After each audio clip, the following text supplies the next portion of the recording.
नमस्कार, मेरे चैनल में आपका स्वागत है। आज मैं आप लोगों को संकट चौथ या तिल चौथ 2023 कब है, दिन व तारीख, पूजा का शुभ मुहूर्त, पूजा विधि, चंद्रोदय का समय, व्रत का पारण कब करें, अर्घ कब दें, व्रत कथा, व्रत में क्या सावधानियां रखें, ये सब कुछ बताऊंगी। इसलिए आप लोग मेरे वीडियो में अंत तक बने रहें, वीडियो को स्किप न करें और ध्यान से सुनें। तिलकुट चतुर्थी साल में आने वाली 4 बड़ी चतुर्थी में से एक है। इस व्रत में भगवान गणेश और चंद्रमा की पूजा के बाद ही व्रत का पारण किया जाता है। माघ मास कृष्ण पक्ष चतुर्थी तिथि 10 जनवरी 2023 दोपहर 12:09 से शुरू हो जाएगी। माघ मास कृष्ण पक्ष चतुर्थी तिथि 11 जनवरी 2023 दोपहर 2:31 पे समाप्त हो जाएगी। इसके साथ ही चंद्रोदय का समय रात 8:41 पर है। उसी समय अर्घ देना उचित होगा। तिलकुट चतुर्थी के दिन सूर्योदय से पहले पानी में तिल डालकर स्नान करें। इसके बाद पूजा का संकल्प लें और शाम के समय चंद्रोदय से पूर्व पूजा स्थल पर गंगा जल से छिड़काव करें। गोबर से गणेश जी और लक्ष्मी जी की प्रतिमा स्थापित करें। अब गणपति जी को 21 धुरवा, रोली, कुमकुम, अबीर, गुलाल, फूल और तिल के बने लड्डू अर्पित करें। इस दिन खास तौर पर तिल से बने 11 या 21 लड्डू भगवान गजानन को भोग लगाएं। ओम सर्व सिद्ध प्रदाय नमः, ओम एक दंताय नमः मंत्र का 108 बार जाप करें। व्रत करने वाले व्यक्ति को शाम को चंद्र दर्शन करना चाहिए, पूजा करनी चाहिए। पूजा के उपरांत जिस ब्राह्मण से आप कथा सुन रहे हैं उस ब्राह्मण को 5 तिल के लड्डू अवश्य दान करें। तिलकुट चतुर्थी का व्रत रखने से संतान पर आने वाले सभी संकट को भगवान गणेश हर लेते हैं और संतान को दीर्घायु का वरदान मिलता है। संकट चौथ पर कुछ खास उपाय करने से संतान संबंधी हर परेशानी दूर होती है। इसके साथ ही जिस दंपति को संतान नहीं हो रहे हैं उनके लिए यह बहुत अच्छा अवसर होता है। उन्हें तिलकुट चौथ का व्रत रखने से संतान की प्राप्ति होती है। भगवान गणेश की पूजा में तुलसी के पत्ते का भूलकर भी इस्तेमाल नहीं करना चाहिए। एक कथा के मुताबिक तुलसी ने गणेश की तपस्या भंग की थी, जिसके बाद भगवान ने तुलसी को अपनी पूजा में शामिल नहीं करने का श्राप दिया था।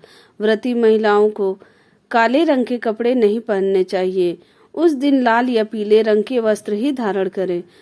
व्रती महिलाओं को कंद मूल वाले फल या तिल के लड्डू से ही पारण करने चाहिए।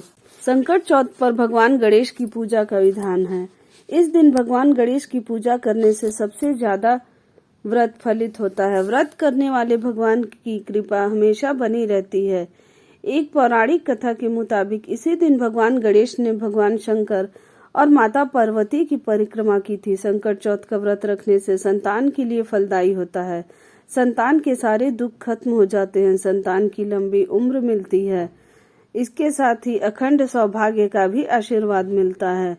नकारात्मकता, तनाव और बीमारियों से संतान को छुटकारा मिलता है। इस दिन व्रत करने से वैवाहिक जीवन सुखमय होता है। अब मैं आप लोगों को तिलकुट चौथ की पौराणिक कथा सुनाने जा रही हूँ। बोलो श्री गणेशाय नमः। पौराणिक कथा के अनुसार बहुत पुराने समय की बात है। एक शहर में देवरानी जेठानी रहती थी। जेठानी अमीर थी और देवरानी गरीब थी। देवरानी गणेश जी की भक्त थी। देवरानी का पति जंगल से लकड़ी काटकर बेचता था और अक्सर बीमार रहता था। देवरानी जेठानी के घर का सारा काम करती और बदले में जेठानी बचा हुआ खाना, पुराने कपड़े आदि उसको दे देती थी। इसी से देवरानी का परिवार चलता था। माघ महीने में देवरानी ने तिल चौथ का व्रत किया। 5 रुपए का तिल व गुड़ लाकर तिलकुटा बनाया। पूजा करके तिल चौथ की कथा सुनी और तिलकुटा छीके में रख दिया और सोचा कि चांद उगने पर पहले तिलकुटा का भोग लगाएगी, उसके बाद ही कुछ खाएगी। कथा सुनकर वह जेठानी के यहाँ चली गई। खाना बनाकर जेठानी के बच्चों से खाना खाने को कहा तो बच्चे बोले, माँ ने व्रत किया है और माँ भूखी है, जब माँ खाना खाएगी तभी हम खाएंगे। जेठानी को खाना खाने को कहा तो जेठ जी बोले, मैं अकेला नहीं खाऊंगा, जब चांद निकलेगा तब सब खाएंगे, तभी मैं भी खाऊंगा। जेठानी ने उसे कहा कि आज तो किसी ने भी अभी तक खाना नहीं खाया है, तो तुम्हें कैसे दे दूं। तुम सुबह सवेरे ही बचा हुआ खाना ले जाना। देवरानी के घर पर पति बच्चे सब आस लगाए बैठे थे। आज तो त्योहार है, इसलिए कुछ पकवान आदि खाने को मिलेगा। परंतु जब बच्चों को पता चला कि आज तो रोटी भी नहीं मिलेगी तो बच्चे रोने लगे। उसके पति को भी बहुत गुस्सा आया। कहने लगा, सारा दिन काम करके भी 2 रोटी नहीं ला सकती तो काम क्यों करती हो। पति ने गुस्से में आकर पत्नी को कपड़े धोने से मारा। धोना हाथ से छूट गया तो पाटे से मारा। वह बेचारी गणेश जी को याद करती हुई रोते रोते पानी पीकर सो गई। उस दिन गणेश जी देवरानी के सपने में आए और कहने लगे, धोने मारी पाटे मारी, सो रही है या जाग रही है। वह बोली, कुछ सो रही हूँ कुछ जाग रही हूँ। गणेश जी बोले, भूख लगी है, कुछ खाने को दो। देवरानी बोली, क्या दूं? मेरे घर में तो अन्न का एक दाना भी नहीं है। जेठानी बचा खुचा खाना देती थी, आज वो भी नहीं मिला। पूजा का बचा हुआ तिलकुटा छीके में पड़ा है, वही खा लो। तिलकुटा खाने के बाद गणेश जी बोले, धोने मारी पाटे मारी, निमटाए लगी है। कहाँ निमटे? वो बोली, ये पड़ा घर, जहाँ इच्छा हो वहाँ निमट लो। फिर गणेश जी बोले, अब कहाँ पोंछूं? अब देवरानी को बहुत गुस्सा आया कि कब से तंग करे जा रहे हैं।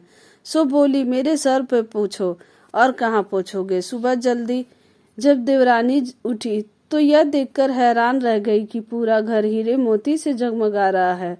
सिर पर जहाँ बिंदिया चिपकानी चाहिए वहां पर गणेश जी पोंछनी कर गए थे, वहां हीरे के टीके व बिंदी जगमगा रहे थे।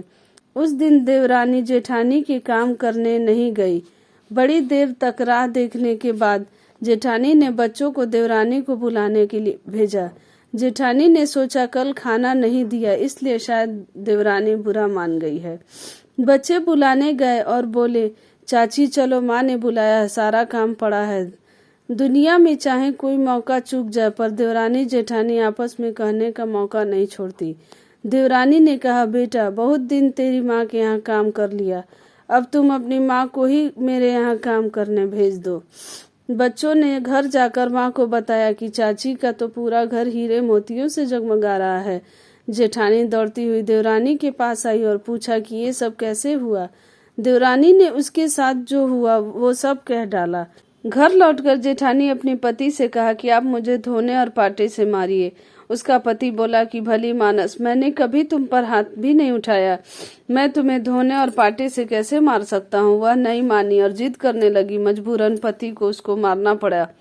उसने ढेर सारा घी डालकर चूरमा बनाया और छीके में रखकर सो गई। रात को चौथ विनायक जी सपने में आए, कहने लगे, भूख लगी है, क्या खाऊं। जेठानी ने कहा, हे गणेश जी महाराज, मेरी देवरानी के यहाँ तो आपने सूखा चूटी भर तिलकुट खाया था, मैंने तो झरते घी का चूरमा बनाकर आपके लिए छीके में रखा है, फल और मेवे भी रखे हैं, जो चाहे खा लीजिए। गणेश जी बोले, अब निपटे कहाँ। जेठानी बोली, उसके यहाँ तो टूटी फूटी झोपड़ी थी, मेरे यहाँ तो कंचन के महल हैं, जहाँ चाहो निपटो। फिर गणेश जी ने पूछा, पोंछू क्या। जेठानी बोली, मेरे ललाट पर बड़ी सी बिंदी लगाकर पोंछ लो। धन की भूखी जेठानी सुबह बहुत जल्दी उठ गई। सोचा घर हीरे जवाहरात से भर चुका होगा, पर देखा तो पूरे घर में गंदगी फैली हुई थी, तेज बदबू आ रही थी। उसके सिर पर भी बहुत सी गंदगी लगी हुई थी। उसने कहा, हे गणेश जी महाराज, ये आपने क्या किया। मुझसे रूठे और देवरानी पर प्रसन्न हुए। जेठानी ने घर की सफाई की और कोशिश करी, परंतु गंदगी और ज्यादा फैलती गई। जेठानी के पति को मालूम चला तो वह भी बहुत गुस्सा हुआ और बोला, तेरे पास इतना सब कुछ था, फिर भी तेरा मन नहीं भरा। परेशान होकर चौथ के विनायक जी से मदद की विनती करने लगा। विनायक जी ने कहा, देवरानी से जलन के कारण तूने जो किया था यह उसी का फल है। अब तू अपने धन में से आधा उसे देगी, तभी यह सब साफ होगा। उसने आधा धन बांट दिया, किंतु मोहरों की एक हांडी चूल्हे के नीचे गाड़ रखी थी। उसने सोचा किसी को पता नहीं चलेगा, उसने उस धन को नहीं बांटा।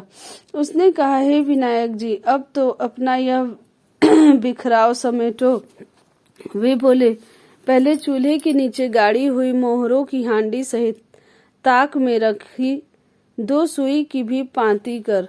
इस प्रकार विनायक जी ने सुई जैसी छोटी चीज का भी बंटवारा करवाकर अपनी माया समेटी।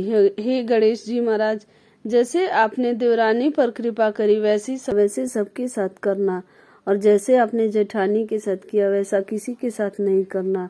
अगर आपको मेरी यह कथा अच्छी लगी हो तो मेरे चैनल को लाइक करें, सब्सक्राइब करें, शेयर करें और कमेंट में जय गणेश भगवान जरूर लिखें।